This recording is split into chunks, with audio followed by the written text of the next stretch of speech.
Mimi nafurahi ya kwamba nyinyi ni watu wa imani, nyinyi ni wavumilivu. Kama ingekuwa watu wengine, baada ya mwezi moja ama mwaka mmoja ama mwaka moja na nusu, wangesema Ruto ametudanganya. Lakini nyinyi ni wavumilivu, nyinyi ni watu wa imani, nyinyi ni watu mnaomwamini Mungu.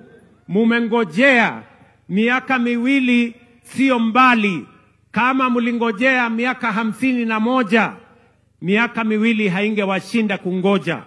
Lakini Waswahili wanasema hayawi huwa. Leo imekuwa haijakuwa.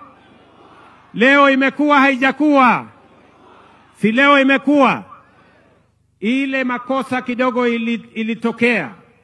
Ugomvi ya viongozi miaka 51 iliyopita, tofauti za watu ambayo ilisababisha hii National Park ikapelekwa kwenye usimamizi wa serikali kuu. Leo hiyo ugomvi tumetatua.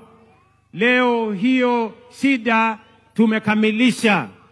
Serikali ya Kenya tukifuata sheria, na mimi nataka niwaambie asanteni sana kwa kuvumilia, kwa sababu ilikuwa ni lazima tufuate sheria, tufuate taratibu, tuhakikishe ya kwamba tumefanya public participation, tumepeleka haya